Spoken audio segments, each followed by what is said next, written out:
In this episode, we're covering issues that generate a lot of anxiety because they're relatively common in the group of candidates that apply to Service Academy and ROTC, and these are orthopedic conditions. I'm joined by Colonel Arthur Cajigal, retired Army physician, former DoDMERB official, and former Connect Command surgeon for Army ROTC. Before we begin, I want to remind everyone that our medical consultant in this series is not representing the federal government or any of its entities in any capacity. He's sharing personal perspectives based on prior experience to help families better understand the medical qualification and waiver process. Arthur, again, thanks for being here. It's great to be back, Rob. This is a really important episode because many of these conditions are common in active teenagers and time sensitive. And families often don't know whether they're looking at a routine remedial, a disqualification, or something that may be waiverable. When you look at these sections of the DOD, what is the DOD really worried about? The big themes are pretty consistent. First, the DOD is concerned about conditions that may interfere with vigorous physical activity like marching, running, rucking, jumping, carrying loads, and also participating in prolonged training. Second, they worry about conditions that are likely to recur or flare under stress, especially if they require frequent medical care, special supplies, special diets, repeated procedures, or prescription medication. As you may know, not all medical equipment, supplies, diets, or medications are available in austere environments. Third, they're concerned about conditions that could interfere with military equipment or field conditions. And finally, the standards are designed around worldwide deployability. The underlying question is not just, can this applicant function in a normal school day? It's, can this person function in training and later in a military environment without predictable breakdown or special accommodation? Let's start with ACL and meniscus because that's probably the biggest forum topic in this category. There was a recent thread from an applicant who tore both the ACL and meniscus during the application cycle and wanted to know whether to pull applications. That's a very common real-world situation. The DOD is clear that a complete ACL tear that has not been surgically corrected is disqualifying. A history of surgical reconstruction of knee ligaments within the previous 12 months is also disqualifying, as is a symptomatic or unstable reconstructed knee or one showing thigh or calf atrophy. Recurrent ACL reconstruction is also disqualifying. Current meniscal injury with symptoms is disqualifying. Surgical meniscal repair within the previous 6 months is disqualifying. And surgical partial meniscectomy within the previous 3 months is disqualifying. Also, residual symptoms matter. Not all ACL cases are equal. The classic forum panic post is, I just tore my ACL in January of senior year. I'm competitive for an academy or ROTC. Am I done? The issue there is not just the diagnosis, it's the calendar primarily for the Service Academy applications. For ROTC, you have a bit more time to get qualified outright if you're a scholarship winner. If you're still within 12 months of reconstruction, you're within the DODI disqualification window. Even if ultimately a waiver is possible later, the timing can absolutely disrupt that application cycle. Yeah, and that's where a lot of families need to hear that this may be a delay problem, not always a forever problem. It's likely to be qualified outright later or get a waiver with some time. So it's not a forever DQ or no waiver situation. I want to touch on a topic regarding ACL repairs or any orthopedic surgery for that matter. Just because you're past the 12-month mark, that's not an automatic qualification. You need to show the ACL is back to normal. And best way to demonstrate that is by participating in a sport that stresses that knee joint or whatever joint had surgery. Let's talk about a couple scenarios that I've seen a few times to demonstrate what I just said. Let's say you had ACL surgery 14 months ago, so it meets the 12-month standard in the DOD. When you provide some detail of the procedure in the DD 2807-2, include the following: the date of the procedure, month and year of spine, name of the procedure. You can get that from the operative report, which should be descriptive enough to provide what was repaired. Was it just the ACL, or did it include other structures like a meniscus or a collateral ligament? That's going to be important for the DoDMERB reviewer. Other information that will be helpful is to describe the activities you played since the procedure. What sport did you play and when? If, for example, you completed rehab in the summer before your senior year and you played football that fall, then state that. Mention you were the leading rusher on the team. Mention you were the team captain and starting quarterback.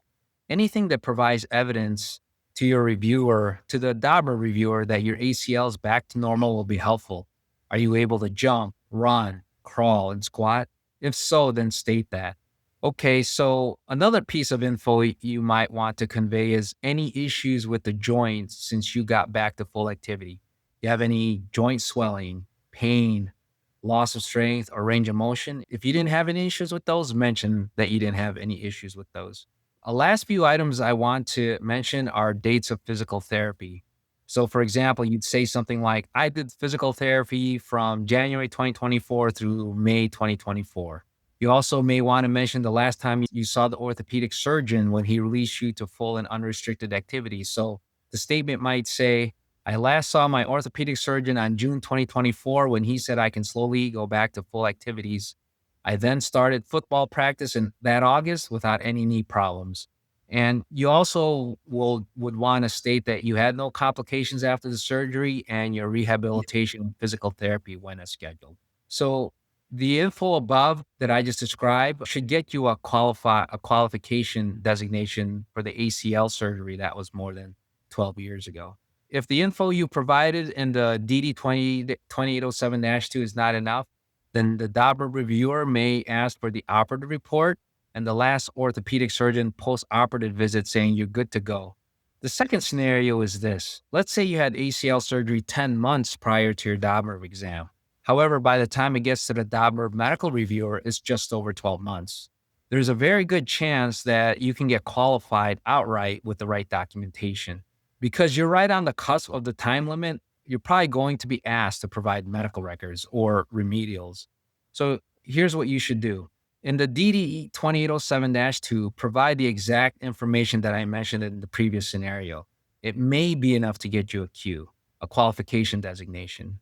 But there's a good chance you'll also be asked to provide medical records. And here's what they'll want. They're going to want the operative report. They're going to want reports of all the imaging studies that were done. They want the clinical note from the last post-operative visit from the orthopedic surgeon stating all is good and you're released from any more follow-up. The clinical record should have documentation also of a hands-on exam done on that knee that had surgery. I'd also say what is very important is the activity you've done since the surgery. If you need to have your football or soccer coach write a note confirming what you've been doing, then get that note. I've had applicants send screenshots of official results of cross-country races that they've run as proof they're back to normal. So you can be creative, but again, getting back to normal and proving it are important with surgeries like ACL repair. DoDMERB may also have a contract orthopedic surgeon do a focused exam on the knee, putting it through all the motions to ensure everything is good to go with full range of motion, no laxity in the knee, no swelling, no strength, and things like that. And if it all checks out, then it's very possible to get a Q at the DoDMERB level. Yeah. The stress fracture threads were also very common. There was one specifically about a DQ code for stress fracture during the past year. Yes, the DOD says stress fractures are disqualifying if they are recurrent or if there has been a single episode within the past 12 months. It also says stress reaction in a weight-bearing bone within the past 6 months is disqualifying. This is another classic timing issue. Families often say, but it's healed. Sometimes that's true clinically, but the DOD still uses a 12-month window for single stress fracture. The reason is recurrence risk during the first year getting back to high intensity training. The DOD specifically lists recurrent periostitis, shin splints, or tibial stress syndrome within the previous 12 months as disqualifying. So if someone had one remote episode years ago and has been fine, that's one story. If they've had repeated shin splints through the last track season and needed treatment, that's different. Yeah. And that lines up exactly with what we saw in the form that we see. Applicants asking whether repeated shin splints during a recent sports seasons would trigger a DQ. Yes, it's likely a DQ if recurrence in the past 12 months. Shin splints and stress reactions in weight-bearing bone is a big deal in the military because it sidelines so many soldiers, airmen, and sailors. Once you get the condition, it's very tough to treat because you basically have to put as little weight as possible on that leg or foot. For recurrent shin splints or stress reaction that meets the DQ criteria, it's important to be able to provide medical records from the visit with the doctor for the waiver authority to review. This includes the report of imaging studies that may have been done. If any abnormalities are seen on the imaging study, it's likely you'll get another imaging study to make sure that it's resolved. Yeah. And another issue families underestimate is anterior knee pain. The syndromes, the recurrent knee pains, things like that. They may feel minor to some people, but the DOD spells it out, yes? Yes, it does. The DOD lists clinically diagnosed anterior knee pain, including patellofemoral syndrome, PFS, patellofemoral pain syndrome, chondromalacia patella, that was symptomatic or required treatment in the previous 12 months, and any history of recurrent anterior knee pain syndrome. That surprises a lot of families. They think that's just runner's knee. But from the military's perspective, recurrent anterior knee pain can become chronic, load-bearing problem. It's like shin splints or stress reaction in a weight-bearing bone.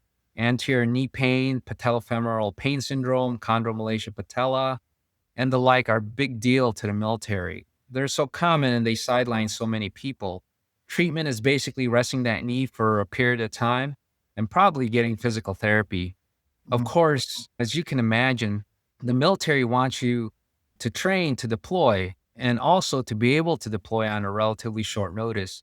And you can't do that if you're trying to rest your knee or you've got a bunch of physical therapy appointments scheduled. If the condition is recent, recurrent, unstable, painful, limiting, or likely to flare under intense training, it becomes a problem.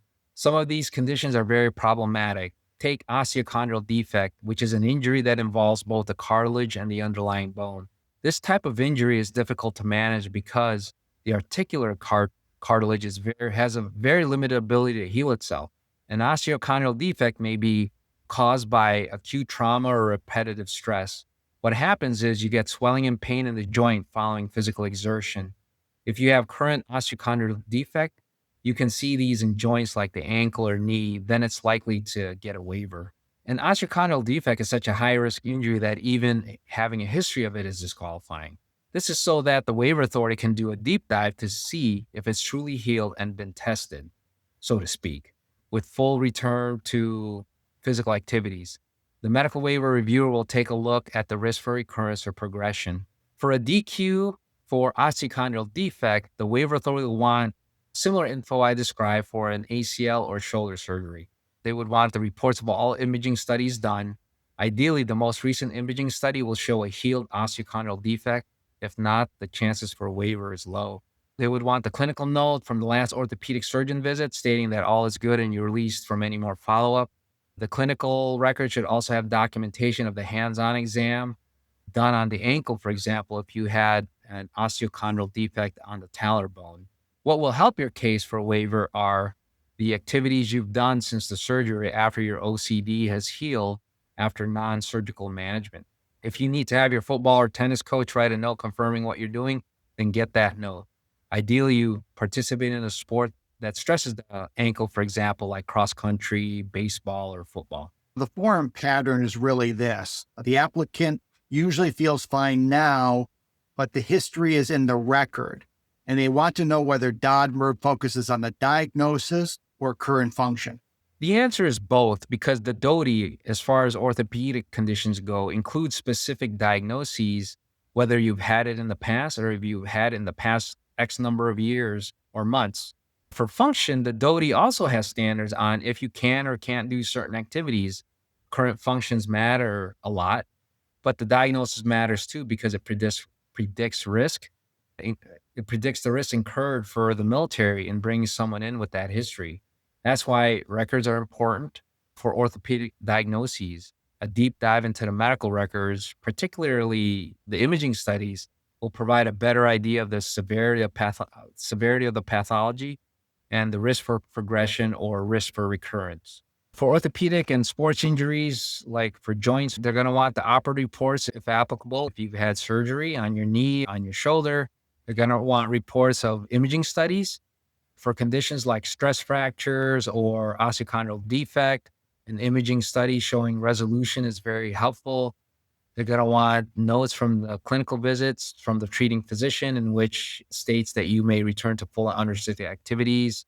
Current orthopedic exam findings is important, and it should focus on the area of concern, such as a knee exam if there was ACL surgery, a shoulder exam if surgery was done for a recurrent shoulder dislocation, a ankle exam if you had some type of surgery on the ankle, whether playing sports again equals automatic qualification. And the answer to that last one is no. Sports participation helps the story, but it doesn't erase the diagnosis, timing window, or recurrence history. And so here's the big things that I heard today. First, the military is not looking for diagnosis words. It's looking at severity, recurrence, timing, function, and compatibility in an austere environment. Second, many of these cases are time-driven. A healed ACL or a resolved surgical issue may still hit a DOD window depending on how recent it was. Third, function matters, but documentation matters just as much. Saying I'm fine now is not enough. The records have to prove it. A focus exam by a specialist can address this issue. In addition, it's important to demonstrate that the affected joint or area is back to normal. You can do this by simply returning to participating in sports. And fourth, applicants must not assume that a sensitive or embarrassing issue can be left off of the forms. The DOD expects full disclosure, and false statements can create far bigger problems later. So if you found this episode helpful, please subscribe and share it with other Service Academy and ROTC families. In our following episodes, we'll continue to work through the DOD and the foreign pain points so families can better understand what's truly disqualifying, what may be waiverable, and what records they should start gathering early. I'm Lieutenant Colonel retired Rob Kirkland with Colonel Arthur Cajigal. Thanks for listening, and we'll see you next time.